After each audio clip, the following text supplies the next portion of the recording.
Tech. So friends, ఈ వీడియోలో మనము జనవరి 24, 2019 RPF constable first shift second shift లో జరిగినటువంటి బిట్స్ చూడడం జరుగుతుంది. సో ప్రతి షిఫ్ట్ అయితే నేను ఎగ్జామ్ రాయలేదు.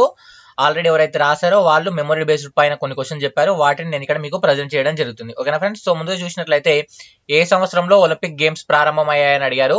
అయితే ఒలింపిక్ గేమ్స్ మోడర్నా ఓల్డ్ అనేది క్లియర్ గా చెప్పలేదు. ఓల్డ్ ఒలింపిక్ గేమ్స్ అయితే 726 బీసీలో ప్రారంభం కావడం జరిగింది. మోడర్న్ ఒలింపిక్ గేమ్స్ అయితే మనకు 1896లో ఏథెన్స్ గ్రీస్ లో ప్రారంభం కావడం జరిగింది. ఆల్రెడీ ఇలాంటి ఆర్పిఎఫ్ లో ఎగ్జామ్ లో రిపీట్ అవుతున్నటువంటి టాపిక్స్ పైన వేసాను. ఇంపార్టెంట్ టెంపుల్స్ స్టేటు, డాన్స్ ఫామ్స్ స్టేటు, అదేవిధంగా ముఖ్యమైన సరస్సులు రాష్ట్రాలు, స్పోర్ట్స్ అవి జరిగినటువంటి ప్రదేశాలు. సో ఈ టాపిక్ లో నుంచి ఒలింపిక్స్ ఫస్ట్ ఎక్కడ జరిగింది, రీసెంట్ గా ఎక్కడ జరిగింది, నెక్స్ట్ ఎక్కడ జరుగుతుంది, సో అవి కూడా నేను ఇక్కడ కవర్ చేశాను. ఆ వీడియో చూడొచ్చు, లింక్ డిస్క్రిప్షన్ లో ఉంటుంది, మీ కామెంట్ లో పిన్ చేస్తాను. అదేవిధంగా ముఖ్యమైన సిటీలు, వాటి నిక్ నేమ్స్, ముఖ్యమైన పుస్తకాలు, వాటి రచయితలు, 2011 జనాభా లెక్కలు, ముఖ్యమైనటువంటి డిఫెన్స్ ఎక్సర్సైజ్, ఇలాంటి అన్ని వీడియోలు కూడా మీకు ప్రొవైడ్ చేయడం జరిగింది. సో తప్పకుండా ఆ వీడియోలు చూడడం మర్చిపోవద్దు. నెక్స్ట్, జిఎంటీని విస్తరించమని అడిగారు. సో జిఎంటీ అంటే గ్రీన్విచ్ మీన్ టైం. ఓకేనా? గ్రీన్విచ్ మీన్ టైం అనేది జిఎంటీ ఫుల్ ఫామ్. నెక్స్ట్, సోన్రాస్ అనే ఎడారి ఎక్కడ ఉంది అని అడిగారు. సో సోన్రాస్ అనే ఎడారి మనకి ఎక్కడ ఉందంటే ఉత్తర అమెరికాలో ఉంది. ఓకేనా? Next, no ball and wide, ఈ రెండు కూడా ఏ ఆటకు సంబంధించినటువంటి అని అడిగారు. నో బాల్, వైడ్ అనేవి మనకు క్రికెట్ ఆటకు సంబంధించినటువంటి పదాలు. ఓకేనా?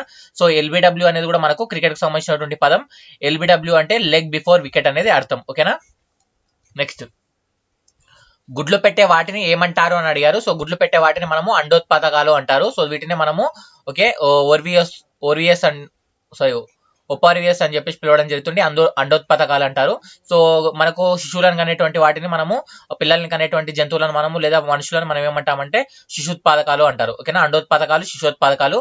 సో కోళ్ళల్లో గుడ్లు పెట్టే వాటినేమో లేయర్స్ అని పిలుస్తాము. మాంసం కొరకు పెంచేటువంటి కోళ్ళనేమో బాయిలర్స్ అని పిలుస్తాం. కన్ఫ్యూజ్ కావద్దు. గుడ్లు పెట్టే వాటి కోళ్ళనేమో లేయర్స్. ఓకేనా?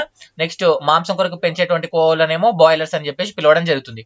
నెక్స్ట్, తెహ్రీ డ్యామ్ అనేది ఏ నది పైన ఉంది అని అడిగారు. తెహ్రీ డ్యామ్ అనేది మనకు భాగీరథి నది పైన ఉంది. ఈ భాగీరథి నది ఉత్తరాఖండ్. ఓకేనా? ఉత్తరాఖండ్ రాష్ట్రంలోని భాగీరథి నది పైన తెహ్రీ డ్యామ్ అనేది ఉంది. నెక్స్ట్ వీడియోలో మీకు ముఖ్యమైన డ్యామ్స్ లేదా ప్రాజెక్టులు, అవి ఉన్నటువంటి నది అండ్ అంతేకాకుండా అవి ఉన్నటువంటి ప్రదేశం ఏ రాష్ట్రం అనేది కూడా నెక్స్ట్ వీడియోలో మీకు ప్రొవైడ్ చేస్తాం. కాబట్టి ఛానల్ సబ్స్క్రైబ్ చేసుకున్న వాళ్ళు వెంటనే సబ్స్క్రైబ్ చేసుకోవడం మర్చిపోవద్దు. నెక్స్ట్, అనిబిసెంట్ గారు ప్రచురించినటువంటి పేపర్స్ ఏవి అని అడిగారు. అనిబిసెంట్ గారు ప్రచురించిన పేపర్ చూసినట్లయితే New India Daily and Common Wheel. ఓకేనా? New India Daily and Common Wheel. So option లో ఏది ఉందో నాకు కరెక్ట్ గా తెలియదు కాబట్టి రెండు కూడా చెప్పేశాను. నెక్స్ట్, అతిపెద్ద ఉపగ్రహం ఏది అని అడిగారు. సో బృహస్పతికి అతిపెద్ద ఉపగ్రహం ఏది అంటే గనిమెడే. ఓకేనా? నెక్స్ట్, సుప్రీంకోర్టు అనేది ఏ ఆర్టికల్ ప్రకారం ఏర్పాటు చేశారని అడిగారు. 141వ ఆర్టికల్ ప్రకారం సుప్రీంకోర్టు ఏర్పడడం జరిగింది. ప్రధానమంత్రి రోజ్గార్ యోజన అనే పథకాన్ని ఎప్పుడు ప్రారంభించారని అడిగారు. ప్రధానమంత్రి రోజ్గార్ యోజన అనేది 1993లో ప్రారంభం కావడం జరిగింది. ఓకే?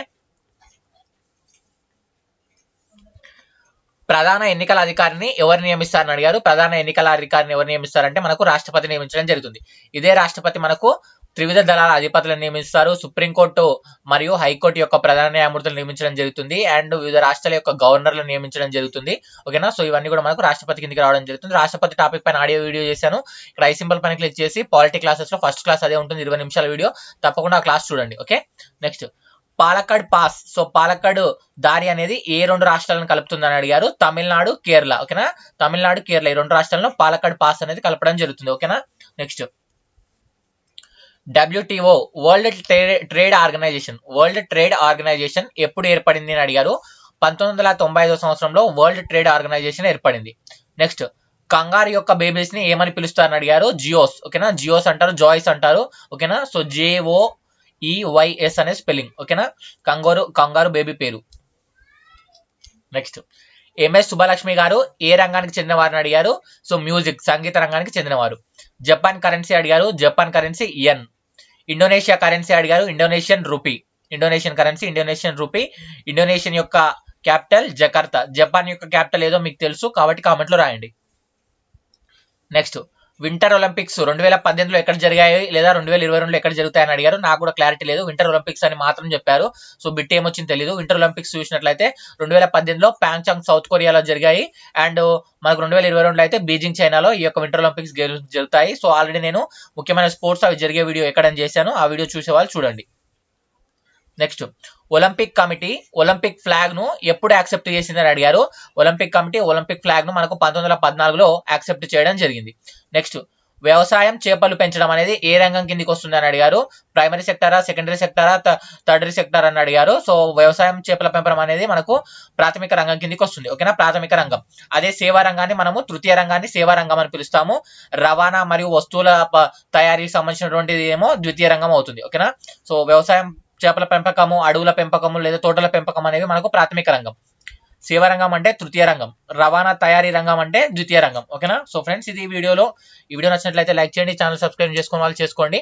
తప్పకుండా ఈ వీడియోని మీ ఫేస్బుక్ మరియు వాట్సాప్ లో షేర్ చేయండి. ఆల్రెడీ ఆర్పీఎఫ్ సంబంధించినటువంటి ఎస్ఐ కానిస్టేబుల్ వీడియోలు చూడాలనుకుంటే మన ఛానల్లో ఇక్కడ ప్లేలిస్ట్ రావచ్చు. ఈ ప్లేలిస్ట్ లో నేను ఇక్కడ ఆర్పీఎఫ్ ఎస్ఐ కానిస్టేబుల్ లో జరిగిన ప్రతి ఎగ్జామ్, ప్రతి షిఫ్ట్ బిట్స్ అండ్ వాటికి సంబంధించిన రిలేటెడ్ బిట్స్ మీకు ఇక్కడ చెప్పాను. ఆ వీడియోస్ అన్ని చూడొచ్చు. పాలిటీ క్లాసెస్ చూడాలనుకున్న వాళ్ళు చూడండి, జీకే క్లాసెస్ వాళ్ళు చూడాలనుకున్న వాళ్ళు లింక్ డిస్క్రిప్షన్ లో ఉంటుంది అండ్ కామెంట్ లో పిన్ చేస్తాను. ఓకేనా friends, have a nice day, by.